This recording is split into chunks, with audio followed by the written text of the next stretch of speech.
Terima kasih. Assalamualaikum warahmatullahi wabarakatuh. Terima kasih untuk kesempatan untuk bisa memaparkan sosialisasi kebijakan bantuan operasional sekolah dan dana alokasi khusus fisik tahun 2021. Ini merupakan hari yang sangat istimewa karena walaupun kebijakan ini ada sifatnya teknis, tapi dampak kepada daerah-daerah kita yang paling membutuhkan dana bantuan, terutama di daerah 3T, ini sangat transformasional untuk mereka. Jadi ini hari yang sangat mengembirakan bahwa kita bisa menjunjung tinggi keadilan sosial bagi seluruh rakyat Indonesia dengan suatu kebijakan anggaran yang afirmatif, yang benar-benar mengikuti kebutuhan daripada daerah-daerah yang lebih membutuhkan. Jadi itu merupakan suatu kebijakan, perubahan kebijakan yang sangat penting menurut saya hari ini. Izinkan saya melakukan paparan mengenai apa saja isi daripada perubahan kebijakan BOS dan DAK tahun 2021. Berikut. Kita ada dua sesi di sini. Satu adalah mengenai kebijakan BOS, kedua adalah mengenai kebijakan DAK. Yang pertama akan saya kelahi adalah yang kebijakan mengenai BOS di tahun 2021. Berikut. Di tahun 2020, kita seperti yang kita tahu episode Merdeka Belajar sebelumnya, kita telah menyalurkan langsung kepada rekening sekolah. Dan ini merupakan suatu reformasi ya penganggaran dana BOS kita yang luar biasa positif dampaknya kepada para sekolah-sekolah dan Pemda kita. Kita berhasil mengurangi keterlambatan pengiriman dana BOS sebesar 32%. Atau dalam ukuran waktu itu sekitar 3 minggu lebih cepat. Rata-rata 3 minggu lebih cepat dibandingkan dengan tahun 2019. Ini dampaknya luar biasa. Banyak sekali orang tua yang dulu diminta untuk ditalangi dulu biaya operasional sekolah. Sementara karena proses administratif yang menimbulkan ketundaan, penundaan daripada penerimaan dana BOS, ini udah tidak terjadi lagi. Jadi dengan transfer ini kita telah mengurangi keterlambatan sekitar 32%, sepertiga daripada keterlambatan itu sudah kita kurangi atau kita menghemat waktu sekitar 3 minggu. Dampak kepada ekonomi masyarakat setiap sekolah juga sangat besar, di mana sekolah punya anggaran tepat waktu dan tentunya untuk kualitas mutu pembelajaran. Dan kami pun mensurvei semua kepala sekolah, banyak sekali kepala sekolah, dan kami juga mensurvei kepala dinas dan representatif Pemda, dinas pendidikan di provinsi dan di kabupaten. Dan surveinya luar biasa. Dalam survei ini 85,5% responden sekolah dan 96% daripada responden pemerintah daerah memandang penyaluran BOS langsung ke rekening sekolah ini sangat memudahkan atau sangat memudahkan. Seperti yang lihat tuh, yang biru tua itu memudahkan, yang biru muda itu sangat memudahkan. Jadi ini adalah suatu breakthrough ya, policy yang kita lakukan sebelumnya di tahun 2020, dan ini menjadi motivasi untuk Kemendikbud terus melakukan optimalisasi daripada reformasi kebijakan anggaran. Berikut. Di tahun 2021 kita menyediakan dana BOS kepada sekitar 216.000 satuan pendidikan dengan alokasi sebesar 52 T. Bisa terlihat di sini di dalam halamannya pembagiannya antara setiap jenjang SD, SMP, SMA, SMK, dan SLB. Ya, totalnya untuk tahun 2021 sekitar 52,5 triliun. Berikut. Ada 3 pokok-pokok kebijakan dalam bantuan operasional sekolah di tahun 2021 ya. 3 hal yang harus kita ingat. Yang pertama adalah nilai satuan biaya BOS itu bervariasi. Tadinya semuanya sama, tergantung per anak saja, dan sekarang setiap area, setiap kabupaten dan daerah dan setiap sekolah itu ada variasinya ya. Jadinya nilai satuan biayanya berubah, terdiferensiasi. Kedua adalah penggunaan dana BOS masih tetap fleksibel, masih mengikuti pedoman penggunaan atau juknis dana BOS di masa pandemi ini untuk mempermudah berbagai macam kebutuhan yang dibutuhkan masing-masing sekolah. Dan yang ketiga adalah pelaporan dana BOS ini dilakukan secara daring. Jadi kita ada transformasi metode pelaporan, dan nanti kita akan juga membahas dampaknya apa terhadap pelaporan daring ini. Ya, jadi 3 pokok kebijakan. Satu adalah unit per anaknya itu bukan seragam, tapi terdiferensiasi, ya. Kedua adalah masih fleksibel penggunaan dana BOS, dan ketiga adalah sistem pelaporannya adalah menggunakan teknologi sekarang secara online. Silakan berikut. Jadi yang pertama dan yang terbesar dan berita terbaik bagi banyak sekali daerah-daerah, terutama daerah-daerah terluar tertinggal di Indonesia adalah satuan biaya BOS tidak lagi seragam. Satuan biaya BOS itu ada variasinya, ya, ada rentang nilai satuan biaya peserta didik, ya. Jadinya contohnya yang sebelumnya SD semuanya dipukul rata di 900.000 per anak, sekarang di SD ada sekitar dari 900.000 bisa sampai dengan 1,9 juta, ya. Dan ini adalah tergantung dari beberapa faktor lainnya, ya. Jadinya sekarang ada diferensiasi yang lebih afirmatif. Berikut. Diferensiasi ini menimbulkan beberapa contoh yang bisa kita tunjukkan. Diferensiasi ini ditentukan berdasarkan daerahnya itu susah tercapai, indeks kemahalannya seperti apa. Sekarang bayangkan, sebelumnya kita tidak mengambil faktor bahwa untuk membangun sesuatu di daerah tertentu bisa saja 1,5 kali lebih mahal daripada daerah lainnya, gitu. Dan kita tidak mengikuti faktor-faktor ini. Jadi sehingga sekolah-sekolah yang kecil, sekolah-sekolah di daerah yang lebih terluar dan tertinggal, itu mereka yang paling dirugikan, ya, karena kebutuhan mereka lebih banyak, ya, kebutuhan dari finansial, karena semua barang di situ lebih mahal, biaya distribusi atau biaya logistik untuk sampai ke daerah-daerah itu lebih tinggi, tapi tidak ada konsiderasi dari sisi kebijakan. Itulah yang kita benarkan. Ini kita mengambil contoh, salah satu contoh kita di NTT, di mana NTT di tahun 2000 di Kabupaten Timur Tengah Selatan NTT di tahun 2021 akan mengalami perubahan cukup signifikan, sekitar 5-6% lebih besar alokasi dana BOS-nya di beberapa SD, SMP, dan SMKN-nya, karena sekarang kita sudah memfaktorkan indeks kemahalan masing-masing area. Contoh kedua, kita melihat di Kepulauan Aru, Maluku, yang lebih jauh lagi, yang biaya distribusi atau logistik lebih mahal lagi. Biaya konstruksi pun, karena bahan dasar juga lebih mahal di situ, di daerah kepulauan. Dan ini peningkatannya dramatis. Peningkatan dana BOS mereka mencapai sekitar 40 sampai dengan 50% di daerah-daerah kepulauan di Maluku, ya, untuk dana BOS mereka. Jadi ini kabar sangat gembira untuk teman-teman kita, terutama di tempat-tempat kepulauan di daerah Maluku dan di timur Indonesia. Kita ambil contoh terakhir di Papua, di Kabupaten Intan Jaya, Papua, di mana biaya logistik, biaya supply barang-barang dasar itu paling tinggi, di mana banyak sekali kesulitan karena baik juga itu memang daerah kepulauan, tapi juga berbagai macam isu dari sisi kejauhan daripada sentra-sentra pusat. Ini di daerah Papua kenaikan dana BOS di 2021 itu mencapai sampai dengan di atas 100%. Untuk misalnya SD YPPK Sanepa itu sampai 117%. SMP Negeri 1 Sugapa naik 125% dan SMA 1 Sugapa naik sampai 131%. Jadi ini benar-benar perubahan cara kita mengalokasikan BOS yang jauh lebih adil. Biar teman-teman kita di Papua, di Maluku, di NTT itu bisa meningkatkan kualitas pembelajaran mereka dengan mengkonsiderasi berbagai macam faktor dan indeks kemahalan di daerah-daerah mereka tersendiri. Jadi inilah yang kita maksudkan dengan menjunjung tinggi keadilan sosial bagi seluruh rakyat Indonesia. Kebijakan penganggaran pun harus mengikuti azas Pancasila tersebut. Berikut. Dan tentunya penggunaan dana BOS masih fleksibel sesuai dengan kebutuhan sekolah. Beberapa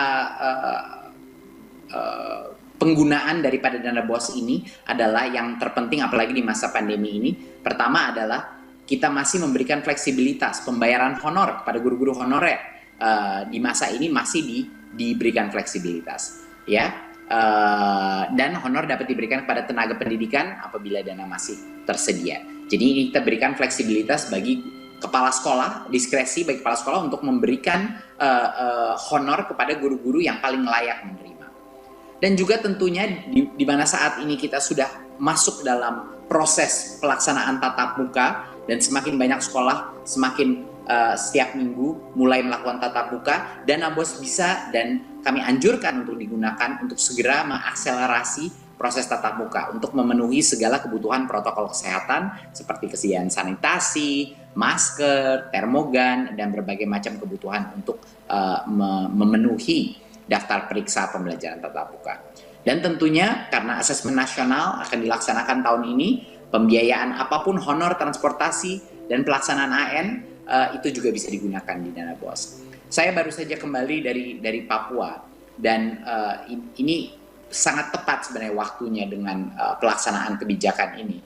Karena dengan adanya fleksibilitas dana BOS, saya dengar dari banyak teman di Pulau Dom di Papua Barat, itu mereka menceritakan bahwa salah satu isu utama mereka adalah transportasi antara kepulauan, transportasi baik anak maupun transportasi guru, dan bagaimana mereka bisa menggunakan ini. Dengan adanya fleksibilitas dana BOS dan peningkatan yang cukup dramatis untuk daerah-daerah 3T seperti ini, teman-teman kita di sekolah-sekolah di daerah-daerah kepulauan bisa menggunakan dana BOS ini untuk transportasi murid-muridnya dan guru-gurunya karena lebih fleksibel dan juga satuan unit pembiayaannya sudah meningkat. Jadi ini benar-benar merupakan suatu solusi daripada kebutuhan masing-masing sekolah di daerah-daerah paling terluar yang mungkin sangat variatif kebutuhan mereka yang paling urgen.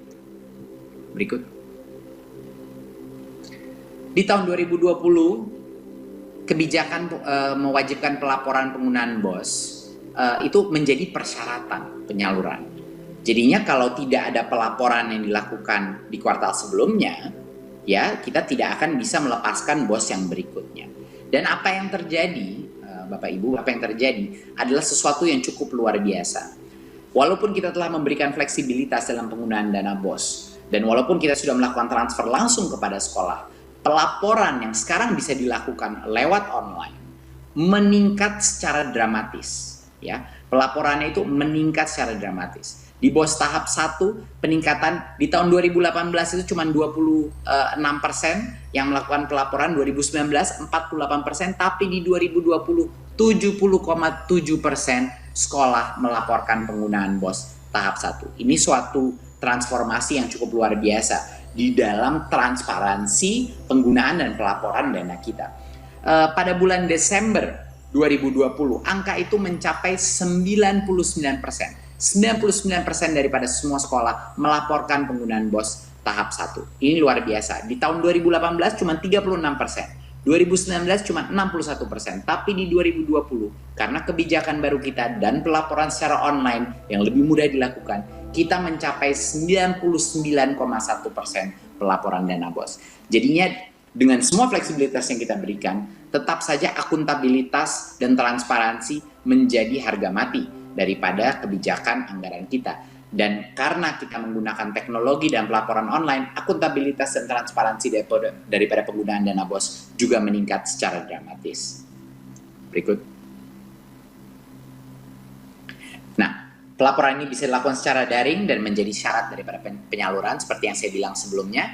Mekanismenya pelaporannya adalah melalui laman kita bos.kemdikbud.go.id dan menjadi syarat daripada penyaluran. Jadi kalau tidak ada pelaporan tersebut, penyaluran berikutnya tidak bisa dilakukan. Ya, jadi penyaluran tahap 1 dilakukan setelah sekolah menyampaikan laporan untuk sekolah tahap 2 tahun sebelumnya, lalu tahap 2 dilakukan setelah mereka sudah melaporkan dan seterusnya. Jadinya benar-benar suatu hal yang mandatori, suatu hal yang kami haruskan bahwa pelaporan ini menjadi suatu kondisi untuk bisa menerima dana berikutnya, dan itulah salah satu alasan dan dengan menggunakan teknologi sehingga bisa meningkat level pelaporan daripada dana BOS di seluruh sekolah di Indonesia. Berikut.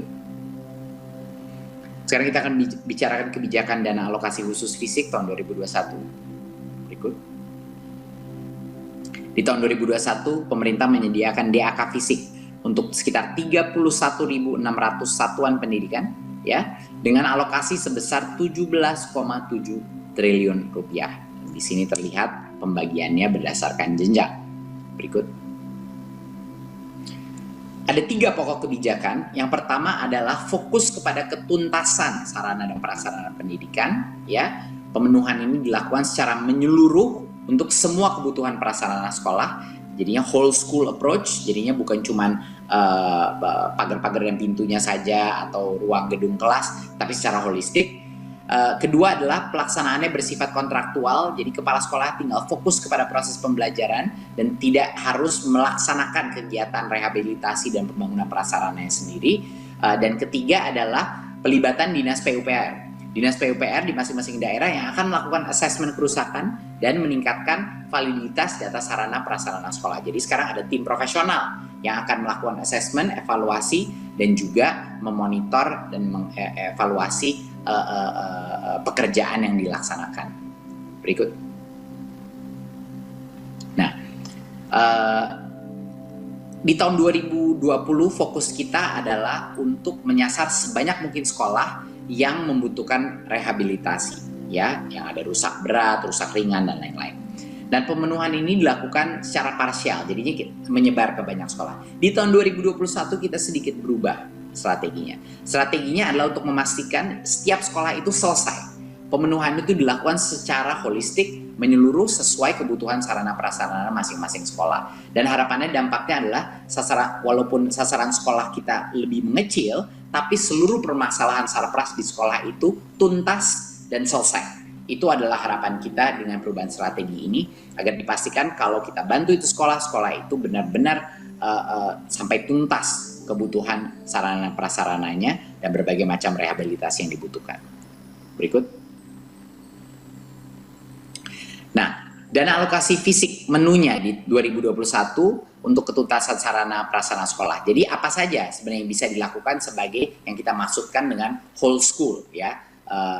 Menu ini meliputi bukan hanya rehab, tapi pembangunan ruang keras, perpustakaan, ruang guru, toilet, laboratorium, ruang praktek, UKS, rumah dinas guru, ruang ibadah, dan ruang pembelajaran inklusi. Penyediaan sarana pendidikan juga rincian menu ini meliputi semua pengadaan alat laboratorium, peralatan praktek utama, dan media pembelajaran termasuk alat-alat TIK. Jadi benar-benar diberikan menu yang jauh lebih fleksibel. Berikut. Pengadaan secara kontraktual ini kita banyak sekali mendengar komplain-komplain dari beberapa, waktu saya mengunjungi berbagai macam kepala sekolah, banyak yang mengkomplain bahwa sistem swakelola ini benar-benar membebankan kepala sekolah. Banyak dari mereka yang tidak tahu mungkin secara prosedural bagaimana, ada pihak-pihak oknum yang juga mengganggu mereka, jadinya ini menjadi suatu beban mental dan beban administratif bagi banyak sekali kepala sekolah. Jadi kita di tahun ini pindah dari sistem swakelola ke sistem kontraktual, di mana yang akan dilakukan ini dilaksanakan oleh dinas pendidikan, ya, dengan penyedia dan manajemen terpusat di dinas pendidikan agar sekolah tidak terbebani dengan semua urusan pengadaan barang dan jasa dan juga peralatan itu disediakan oleh penyedia. Jadi dalam pelaksanaan dibutuhkan peralatan khusus kontraktor bisa mendatangkan dari daerah lain. Dan dari sisi waktu ini ada jaminan ketepatan penyelesaian. Jadi paling tidak ada faktor waktu dan suatu komitmen dari pemerintah daerah, dari dinas pendidikan kapan bisa diselesaikan, dan harapannya hasilnya kualitas bangunan juga lebih baik dan juga efisiensi juga lebih baik. Berikut. Kita juga akan melibatkan dinas PUPR untuk meningkatkan validitas data sarana prasarana sekolah. Ini artinya dari sisi penilaian kerusakan, validitas data, dan juga efisiensi, pihak dinas PUPR daerah akan melakukan monitoring dan evaluasi agar dana ini digunakan tepat sasaran dengan efisiensi yang baik. Berikut. Jadi untuk menyimpulkan kebijakan ini, yang pertama dan tentunya yang suatu kabar yang sangat gembira bagi banyak sekali daerah-daerah terluar di Indonesia, terutama di luar beberapa daerah di luar Jawa, nilai satuan biaya BOS sekarang bervariasi sesuai karakteristik daerah dan sesuai dengan indeks kemahalan di masing-masing daerah. Tidak ada lagi diskriminasi terhadap daerah-daerah yang punya sekolah-sekolah kecil atau daerah-daerah yang indeks konstruksi atau indeks kemampuan membayarnya itu kemahalannya itu sangat tinggi. Dan yang kedua adalah penggunaan dana BOS ini masih fleksibel seperti di situasi pandemi seperti ini untuk segala macam kebutuhan sekolah, terutama untuk persiapan untuk tatap muka. Dan yang ketiga adalah untuk pelaporan penggunaan BOS ini dilakukan secara daring yang meringankan beban administratif dari masing-masing sekolah dan meningkatkan level transparansi yang sudah cukup luar biasa.